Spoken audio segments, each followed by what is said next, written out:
दोस्तों एएसएससी प्रिपरेशन के YouTube channel का स्वागत है। दोस्तों हम लोग सीटेट ईवीएस यानी कि सीटेट पर्यावरण के विषय में पढ़ रहे थे, जो कि हमारा एग्जाम जनवरी में होने को तय हुआ है। पिछली वीडियो में हम लोगों ने क्लास 5 एनसीईआरटी ईवीएस के टर्म्स को देखा। उसमें हम लोगों ने इन सब चीजों को देखा, यानी कि हम टॉपिक वाइज चल रहे थे। जो जो टॉपिक वहां हमें देखने को आए हमने उसको अच्छे से निपटाया। अब हम लोग अपने नेक्स्ट चैप्टर पे या नेक्स्ट टर्म पे हम लोग चढ़ते हैं और एक एक चीजों को अच्छे से हम समझते हैं। देखिए, हमारी जो अगली बात है वो बात है पर्वतारोही, यानी कि जो पर्वत पे चढ़ते हैं उनसे संबंधित ये टॉपिक है। देखिए, सबसे पहली चीज तो ये जानिए कि ये पर्वतारोही वाला जो चीज चैप्टर है ये आया क्यों। ये आया ऐसे है क्योंकि एक बहुत ही प्रसिद्ध पर्वतारोही है बछेंद्री पाल। इनका नाम है बछेंद्री पाल। इनके विषय में समझिएगा आप। 23 मई 1984 को 1:07 पर, यानी कि 23 मई 1984 को 1:07 पर इन्होंने दुनिया की सबसे ऊंची चोटी, जो दुनिया की सबसे ऊंची पर्वत चोटी है माउंट एवरेस्ट, जिसको नेपाल में सागर माथा के नाम से जाना जाता है, उस पर इन्होंने चढ़ाई अपनी पूरी कंप्लीट की और वहां पर इन्होंने 43 मिनट तक समय अपना दिया। ठीक है, अर्थात एक पर्वतारोही है कौन? बछेंद्री पाल, जिन्होंने 23 मई 1984 को माउंट एवरेस्ट, जो कि विश्व की सबसे ऊंची चोटी है, उस पर इन्होंने अपनी चढ़ाई कंप्लीट की और 1:07 पे ये पर्वत चोटी पर पहुंची। साथ ही साथ आप ये ध्यान रखिएगा, लगभग इन्होंने 43 मिनट तक उस पहाड़ी पे अपना समय बिताया, जिस पहाड़ी की ऊंचाई कितनी है? 8,900 मीटर, यानी कि लगभग आप अगर मोटा मोटा माने तो 9 किलोमीटर के आसपास जिसकी ऊंचाई है, उस पर्वत चोटी पर, बर्फीली पहाड़ी पर इन्होंने अपना समय बिताया। ठीक है, जो कि आसान बात नहीं है। अब बछेंद्री पाल भारत की अगर आप लेंगे तो पहली महिला है जिन्होंने ये कारनामा किया था, भारत की प्रथम महिला, और विश्व में 5वीं महिला, यानी कि इनके पहले 4 और लोग उस पर्वत पर चढ़ चुके हैं। ठीक है, इस बात को आप ध्यान रखिएगा। तो बछेंद्री पाल कौन है? एक भारतीय महिला जिन्होंने 23 मई 1984 को माउंट एवरेस्ट की चढ़ाई को फतह किया, या माउंट एवरेस्ट पर चढ़ाई कंप्लीट की। वो माउंट एवरेस्ट जिसकी ऊंचाई 8,900 मीटर है, जिसको नेपाल में सागर माथा के नाम से भी जाना जाता है। क्लियर? क्योंकि पर्वत की चढ़ाई या पहाड़ियों की चढ़ाई इतनी आसान नहीं होती, तो पर्वतारोहियों को यह संकेत दिया रह जाता है या उनको ये कहा जाता है कि आपको कुछ चीजें लेके जाना आवश्यक है। जैसे जब ये पहाड़ी पर चढ़ते हैं तो ये पत्थरों में अपना खप खप खूंटी गाड़ते हुए चलते हैं, जिसको बोलते हैं पीट आन। क्या बोलते हैं? पीट आन। पीट आन मतलब होता है खूंटी।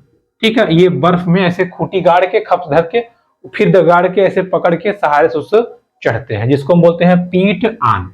हमेशा अपने पास ये हुक मतलब रस्सी रखते हैं और रस्सी से एक दूसरे को ये बांध के रखते हैं। ठीक है, जिसका नाम है स्लिंग। क्या नाम है? स्लिंग। ठीक है, स्लिंग। स्लिंग मतलब होता है क्या? स्लिंग मतलब होता है हुक। क्या होता है? हुक। हुक मतलब जिसकी हेल्प से एक दूसरे को ये बांधे रहते हैं, ताकि एक अगर छिटक भी जाए तो वो गिरने से बच जाए। ठीक है, स्लिंग मतलब हुक। ध्यान रखिएगा किन किन चीजों का इस्तेमाल पर्वतारोही करते हैं। पहला मैंने आपको बता दिया, पीट आन। पीट आन मतलब क्या हमने बताया आपको? पीट आन मतलब खूंटी। क्या बताया? खूंटी। फिर हमने आपको बताया स्लिंग। स्लिंग मतलब मैंने आपको क्या बताया? हुक। क्या बताया? हुक। इसके बाद में ये हंटर बूट रखते हैं। हंटर बूट मतलब होता है, हंटर बूट मतलब शिकारी जूते। ठीक है, यानी कि बड़े बड़े जूते, बड़े बड़े, ताकि बर्फ में चलने में इनको आसानी हो, बड़े बड़े जूते। ठीक है, इसके साथ साथ ये अपने साथ स्लीपिंग बैग भी रखते हैं। क्या रखते हैं? Sleeping bag. क्लियर? अब जब ये पहाड़ी पर आसानी से चढ़ गई तो चढ़ने में कठिनाई थी, बाकी उतरने के लिए ऐसे सरकते हुए उतर रहे थे, ठीक है, सरकते हुए। उसको क्या बोलते हैं? उसको बोलते हैं रैपलिंग। क्या बोलते हैं? रैपलिंग। ठीक, तो पर्वतारोही वाले टॉपिक से इतनी चीजें आपको याद रखनी है। रैपलिंग मतलब जब पहाड़ों से उतरते हैं या उतरने का जो रास्ता होता है उसको क्या बोलते हैं? रैपलिंग। साथ ही साथ एक पर्वतारोही किन किन सामान को, क्या क्या सामान को लेके जाता है, ये मैंने आपको यहाँ पे समझा दिया। क्लियर? अब देखिए, अगर बात करें यात्रा की या अद्भुत कारनामों की, तो अद्भुत कारनामे करने वाले बहुत लोग बैठे हैं। जैसे इन्होंने बछेंद्री पाल जी ने क्या किया था? माउंट एवरेस्ट की चढ़ाई चढ़ी थी। वैसे ही हमारे भारत देश की दो महिला है, एक का नाम है कल्पना चावला। क्या नाम है? कल्पना चावला। और दूसरी का नाम है सुनीता विलियम्स। क्या नाम है? सुनीता विलियम्स। सुनीता विलियम्स। इन दोनों महान वीरांगनाओं ने, ये पहली और ये दूसरी, भारत की पहली और दूसरी महिला है जिन्होंने अंतरिक्ष में जाने में कामयाबी हासिल की थी। यानी कि भारत की प्रथम महिला है कल्पना चावला, जो अमेरिका की मदद से कहां गई थी? अंतरिक्ष में, यानी कि स्पेस में जाने वाली प्रथम महिला है। वही बात करें सुनीता विलियम्स की, तो ये इनसे प्रेरित थी और ये भी एक दिन सफलतापूर्वक अंतरिक्ष में जाने में कामयाब रही। तो भारत की प्रथम महिला जो अंतरिक्ष में गई थी कौन है? कल्पना चावला। दूसरी महिला कौन है? सुनीता विलियम्स। ठीक है, सुनीता विलियम्स। क्लियर? और इन्होंने ही बताया, क्या बताया कि कभी कभी हम देखते हैं कि टूटते तारे या जो उल्का पिंड होते हैं, उल्का पिंड, उल्का पिंड जब धरती के वायुमंडल में प्रवेश करते हैं, कहां प्रवेश करते हैं? धरती के वायुमंडल में, तो इनमें आग लग जाती है। क्या लग जाती है? आग लग जाती है। ठीक है, या वे पिंड या वे पत्थर के टुकड़े, ये या वे गोले जो पृथ्वी के वायुमंडल में आते ही आग पकड़ लेते हैं, पृथ्वी के वायुमंडल में आते ही आग पकड़ लेते हैं, उनको हम क्या कहते हैं? उनको हम कहते हैं उल्का पिंड। ठीक है, इस बात को आप ध्यान रखिएगा, उनको हम क्या कहते हैं? उल्का पिंड कहते हैं। क्लियर? चलिए, इसके साथ बात करें तो नील आर्मस्ट्रांग, इनको भी आप जानते रहिए। नील आर्मस्ट्रांग, नील आर्मस्ट्रांग ये प्रथम व्यक्ति थे जो 1969 में चांद पर गए थे। ठीक है, यानी कि मून पर, चांद पर जाने वाले जो प्रथम व्यक्ति थे वो कौन थे? Neil Armstrong. Clear? Neil Armstrong. तो इस चैप्टर से हमें इतना जानना था कि नील आर्मस्ट्रांग कौन थे और वो कब चांद पे गए थे, कल्पना चावला कौन थी, उसके साथ साथ सुनीता विलियम्स कौन थी, और बछेंद्री पाल। क्लियर? चलिए आगे बढ़ते हैं। अगर हम अब आगे बढ़े तो देखिए, एक बहुत ही फेमस किला है गोलकुंडा किला। इससे कुछ चीजें संबंधित है, इसको आप समझ लीजिएगा। देखिए, गोलकुंडा किला, गोलकुंडा किला। अब देखिए, ये किला कहां है? पहली चीज, ये किला है हैदराबाद में। कहां है? हैदराबाद में। ठीक है, अब देखिए, इस किले में इतनी जबरदस्त इसकी नक्काशी की गई है, ध्यान समझिएगा। देखिए, अब मान लीजिए किला है, इस किले में टोटल 87 बुर्ज हैं। बुर्ज मतलब होता है बड़े बड़े दरवाजे। टोटल कितने दरवाजे हैं? 87 दरवाजे हैं। इसको सन 1200 में बनाया गया था। 1200 में बनाया गया था, और ये जब बना था तो किसका था? मिट्टी का था। ये 87 बुर्ज जगह जगह पे ये 87 बुर्ज बने हैं। आप सोचिए, हर जगह पर ये बुर्ज बने हैं 87 थे। कितने हैं? 87। और हर बुर्ज के सामने एक तोप रखा गया है। हर बुर्ज के सामने एक तोप रखा गया। बहुत ऊंचाई पर यह किला, बहुत ही ऊंचाई पर है। ठीक है, अब अगर कोई शत्रु बाहर से आक्रमण करता है, कहां से करेगा? एक तो ऊंचाई पे है, ऊपर से 87 तरफ से आंखें लगी हुई है, और हर आंखों के पीछे बारूद का गोला है, तोप है। कोई भी आक्रमण करता तो ये वहीं से धड़ाम धुड़ूम कर देते, पूरा नेस्तो नाबूद कर देते, मतलब खत्म कर देते, तबाही मचा देते। वही अगर दुश्मन का गोला जब आके टकराता तो मिट्टी की दीवार थी, मिट्टी की दीवार में गोला धंस जाता और वो ब्लास्ट न कर पाता। ठीक है, तो ये भी इसका एक एडवांटेज था, जिसका फायदा उठा करके इस किले पर 1518 से लेके 1687 तक, ठीक है, 1518 से लेकर 1687 तक कुतुबशाही शासकों ने शासन किया। किसने? कुतुबशाही शासकों ने शासन किया। और इस किले को जीतने मुगल बादशाह औरंगजेब आया था। कौन? औरंगजेब। और औरंगजेब की सेना 8 महीने तक लड़ती रही, लेकिन इस किले को जीत नहीं पाई। क्यों नहीं जीत पाई? क्योंकि हर तरफ से इस किले की सुरक्षा बड़ी जबरदस्त थी। तो गोलकुंडा किला में 87 बुर्ज हैं। गोलकुंडा किला मिट्टी का बना था शुरू में, अब इसको बना दिया गया है पत्थर का। गोलकुंडा किले पे किसने शासन किया था? कुतुबशाही शासकों ने। गोलकुंडा किला को जीतने कौन आया था? औरंगजेब। 8 महीने तक उसकी सेना लड़ती रही, लेकिन वो जीत नहीं पाया। क्लियर? जब नहीं जीत पाया तो हैदराबादी डांस करने लगे, जिस डांस का नाम था कुचिपुड़ी। अब आप कहेंगे कि कुचिपुड़ी डांस तो आंध्र प्रदेश का है, तो हैदराबाद वाले कहां से आ गए? तो पहले आंध्र प्रदेश और हैदराबाद सब एक ही थे, इसलिए अब ये कहा जाता है कि कुचिपुड़ी जो नृत्य है वो कहां का है? आंध्र प्रदेश का। ठीक है, कहां का है? आंध्र प्रदेश का। तो कुचिपुड़ी नृत्य कहां का है? आंध्र प्रदेश का। बाकी मैंने आपको गोलकुंडा किले के बारे में अच्छे से समझा दिया है। ठीक है, चलिए अब हम आगे बढ़ते हैं और आगे की चीजों को हम समझते हैं। देखिए, गोलकुंडा किला और आंध्र प्रदेश और यहाँ के नृत्य को समझने के बाद में अब हम चर्चा करते हैं। हमारा जो अगला चैप्टर है वो थोड़ा चैप्टर हमारा है संबंधित किससे? तेल से संबंधित। ठीक है, किससे संबंधित है? तेल से। देखिए, पेट्रोल हो गया, डीजल हो गया, सीएनजी हो गया, केरोसिन हो गया, एलपीजी हो गया, इन सभी ईंधनों के या इन सभी संसाधनों के सीमित भंडार हैं, यानी कि एक न एक दिन ये समाप्त हो जाएंगे। ठीक है, एक न एक दिन ये समाप्त हो जाएंगे। इनमें से पेट्रोल का प्रयोग, डीजल का प्रयोग प्लास्टिक और पेंट बनाने में भी किया जाता है। आप ध्यान रखिएगा, पेट्रोल का प्रयोग प्लास्टिक और पेंट बनाने में भी किया जाएगा। अब इस चैप्टर में कहानी आती है एक व्यक्ति की। ठीक है, एक व्यक्ति की, जो व्यक्ति हमेशा अकेले रहता था। अकेली मतलब लोनली, कहते हैं ना लोनली, तो उसको कहा गया लोनार। लोनार मतलब होता है अकेला रहने वाला। एक व्यक्ति था जो ज्यादातर अकेले रहता था, इसलिए उसको कहा गया लोनार। अब व्यक्ति अकेले था, एक दिन इसका मूड घूमा, इसने कहा चलो, अपनी बाइक उठाया और ये चल दिया घूमने। कहा अब हम घूमेंगे, पूरा तेल और फुल कराया और घूमने चल दिया। ये चला कहां से? ये चला मुंबई से। मुंबई से ये घूमने निकल पड़ा। घूमते घामते कहां पहुंचा ये? दिल्ली। जब दिल्ली पहुंचा, इसने देखा कि इसकी बाइक लगभग 1400 किलोमीटर की यात्रा कर चुकी है। कितनी यात्रा? 1400 किलोमीटर की यात्रा कर चुकी है। अर्थात मुंबई से दिल्ली तक जाने के लिए, मुंबई से दिल्ली तक जाने के लिए आपको 1400 किलोमीटर की यात्रा करनी पड़ेगी। कितनी यात्रा करनी पड़ेगी?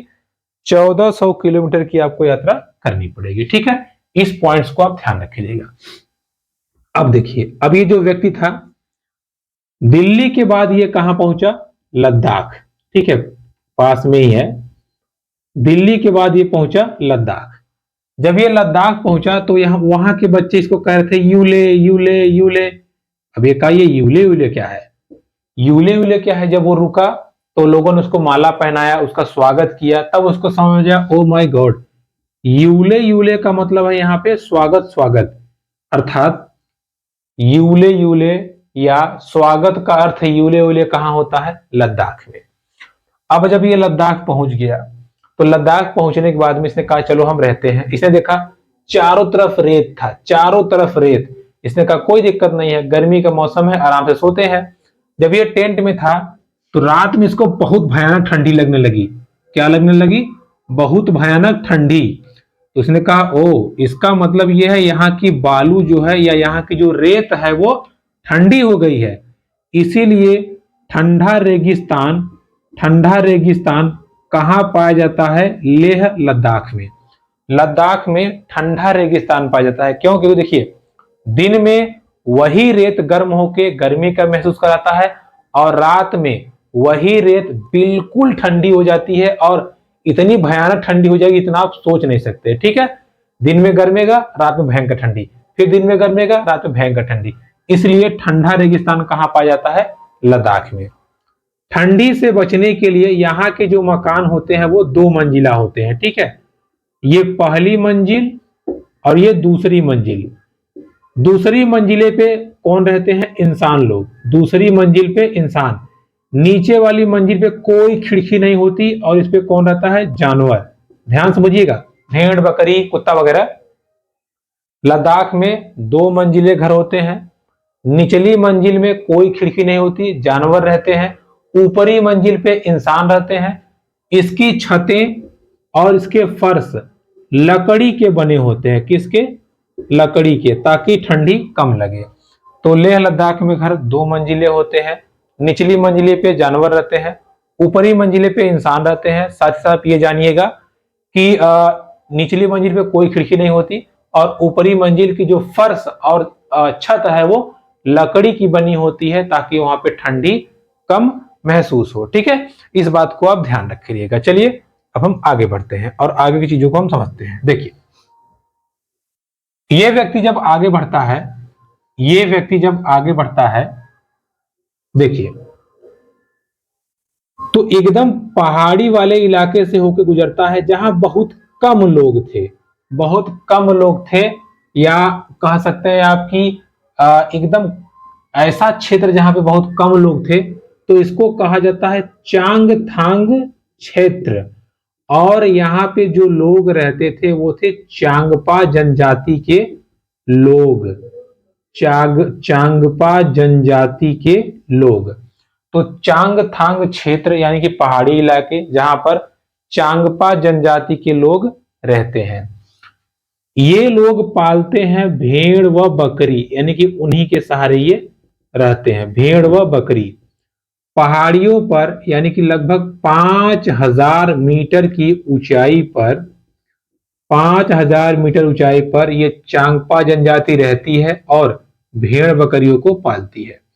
यहां पर तापमान लगभग -40 सेंटीग्रेड। सोचिए, पानी आपका तुरंत बर्फ बन जाएगा। इतनी भयानक ठंडी में कैसे सरवाइव करते हैं? उसके लिए चांगपा जनजाति के लोग जो कि बकरियों के बाल से पश्मीना शॉल बनाते हैं। क्या बनाते हैं? पश्मीना शॉल। पश्मीना शॉल का निर्माण करते हैं। बकरी का एक बाल, या हमारा एक बाल, हमारा, ठीक है, ह्यूमन का, एच फॉर ह्यूमन, हमारा एक बाल उन बकरियों के 6 बाल के बराबर होता है। यानी कि अगर आप समझिए मोटा मोटा, ये बकरी का ये पूरा 6 बाल हमारे एक बाल के बराबर, यानी कि ये हेयर, एक हेयर के बराबर। उनका हेयर इतना महीन होता है, इतना महीन। इसलिए जब उनके बाल से पश्मीना शॉल बनाई जाती है तो ठंडी बिल्कुल नहीं लगती। ये पश्मीना शॉल एक साल लगभग 6 स्वेटर या 8 स्वेटर के बराबर गर्मी देती है। और इस साल को बनाने के लिए 250 घंटे या लगभग 10 दिन का समय लगता है। क्लियर? तो पश्मीना शॉल कौन बनाता है? चांगपा जनजाति के लोग पश्मीना शॉल बनाते हैं। ये साल, एक साल 6 स्वेटर के बराबर गर्मी देती है। इस साल की मदद से हम -40 सेंटीग्रेड टेम्परेचर पे मेंटेन रह सकते हैं या अच्छे से रह सकते हैं। और ये साल पश्मीना जात की बकरी से बनाई जाती है, जिसका 6 बाल हम लोगों के एक बाल के बराबर होता है। ठीक है, इस बात को आप ध्यान रखिए। क्लियर? यहां से ये जो टॉपिक था या जो ये टर्म था, ये जानना बहुत जरूरी था। ठीक है, चलिए हम आगे बढ़ते हैं और आगे की चीजों को हम समझते हैं। देखिए, पश्मीना शॉल हमने पढ़ लिया। ये व्यक्ति घूमते घामते कहां पहुंच चुका है? लद्दाख। लद्दाख से चला गया पहाड़ी इलाके में, आगे बढ़ता चला गया। आगे जैसे जैसे बढ़ रहा था तो ये पहुंच गया कहां? श्रीनगर में। और श्रीनगर कहां है? आप अच्छे से जानते हैं कहां है। श्रीनगर है हमारा जम्मू कश्मीर में, J&K में। जब यहां ये पहुंचा तो मैंने आपको पहले भी बताया है, यहां इसने क्या देखा? हाउस बोट, नाव पर घर। क्या देखा इसने? नाव पर घर। देखिए, इस नाव की जो चौड़ाई थी इस नाव की जो चौड़ाई थी वो लगभग 8 से 10 फीट थी। कितनी थी? 8 से 10 फीट। इसकी जो लंबाई थी वो 80 फीट के आसपास थी। कितनी? 80 फीट के आसपास थी। और इस नाव पर घर भी बने होते थे, इसीलिए इनको क्या कहा गया था? House boat. House boat. China में इसी प्रकार के घर को सामपान भी कहते हैं, ये आप ध्यान रखिएगा, सामपान भी कहते हैं। क्लियर? तो हाउस बोट कहाँ है? जम्मू कश्मीर में। हाउस बोट पे इस देखिए, ये जो हाउस बोट है इस पे डिजाइन बनी होती है। डिजाइन मतलब कह सकते हैं कि नक्काशी जो की जाती है, हाउस बोट पे डिजाइन बनी होती है, जिस डिजाइन को हम कहते हैं खत्म बंद। खत्म बंद, ठीक है। हाउस बोट पर डिजाइन होती है जिसको हम कहते हैं खत्म बंद। खत्म बंद जो कि जिगसा जैसा दिखता है, जिगसा पजल जैसा दिखता है। जिगसा पजल मतलब, जिगसा पजल मतलब कागज के टूटे फूटे टुकड़े जिनको जोड़ करके हम एक बना दे या कोई आकृति उभार दे, ठीक है। तो हाउस बोट पे कौन सी डिजाइन बनी थी? जिगसा वाली डिजाइन, या हाउस बोट पर खत्म बंद डिजाइन बनी थी। बाद में ये व्यक्ति बताता है कि जम्मू कश्मीर के जो घर होते हैं, जम्मू कश्मीर के जो घर होते हैं उनमें जो खिड़की होती है, खिड़की, J&K के जो घर होते हैं, इनके घरों की जो खिड़की होती है, खिड़की, वो बाहर निकली होती है। बाहर निकली, जिसको क्या कहते हैं? डब। जिसको क्या कहते हैं? डब। और घरों पर जो डिजाइन बनाया जाता है उसको कहते हैं मेहराब। क्या कहते हैं? मेहराब, ठीक है। क्या कहते हैं? मेहराब। यानी कि जब ये व्यक्ति पहले पहुंचा कहां? सबसे पहले ये व्यक्ति निकला मुंबई से दिल्ली तक। तो मुंबई से दिल्ली तक इसने दूरी तय की थी 1600 किलोमीटर की, 1400 किलोमीटर की, 1400 किलोमीटर की। फिर ये व्यक्ति पहुंचता है लद्दाख। जब ये लद्दाख पहुंचता है तो वहां के बच्चे इसका स्वागत करते हैं यूले यूले के नाम से, अर्थात यूले यूले का अर्थ है स्वागत, स्वागत, ठीक है। वहां पर इसने महसूस किया कि दिन में जो गर्मी रहती है, रात में बहुत ठंडी रहती है, या यहाँ पर ठंडा रेगिस्तान पाया जाता है, ठंडे बालू पाए जाते हैं। इसलिए इसने कहा कि ठंडा रेगिस्तान कहाँ है? लेह लद्दाख में। फिर लेह लद्दाख में इसने देखा कि घर 2 मंजिले थे। ऊपरी मंजिल पे इंसान रहते हैं जिसकी छत और फर्श लकड़ी के हैं। निचली मंजिल पर कोई दरवाजा नहीं जिसमें जानवर पाए जाते हैं। श्रीनगर में इसने देखा हाउस बोट चलते हैं। उन हाउस बोटों पर जो डिजाइन है उसको कहते हैं हम लोग खत्म बंद। वहां के घरों की खिड़कियां थोड़ी बाहर निकली हुई थी जिसको हम कहते हैं, क्या कहते हैं? डब। और दरवाजों खिड़कियों पे जो डिजाइन बना था उसको हम कहते हैं मेहराब। ये आप ध्यान रखिएगा। हाउस बोट की बात करें तो जम्मू कश्मीर में डल झील, जम्मू कश्मीर में डल झील और झेलम झील, डल झील और झेलम झील में ये दोनों अपना चलते हैं, या आप कह सकते हैं कि ये दोनों चलते हैं, ठीक है। तो दोस्तों ये आज की हम लोग की छोटी वीडियो रही। इस वीडियो में हम लोगों ने थोड़े बहुत टॉपिक देखा। कल की क्लास में या जब भी नेक्स्ट क्लास आएगी तब हम लोग एनसीईआरटी क्लास 5 ईवीएस को पूरी तरह से समाप्त कर देंगे। उसके बाद हम लोग प्रैक्टिस सेट पे अपना ध्यान केंद्रित करेंगे। तो वीडियो पसंद आए तो please like, comment, share, subscribe to channel. धन्यवाद।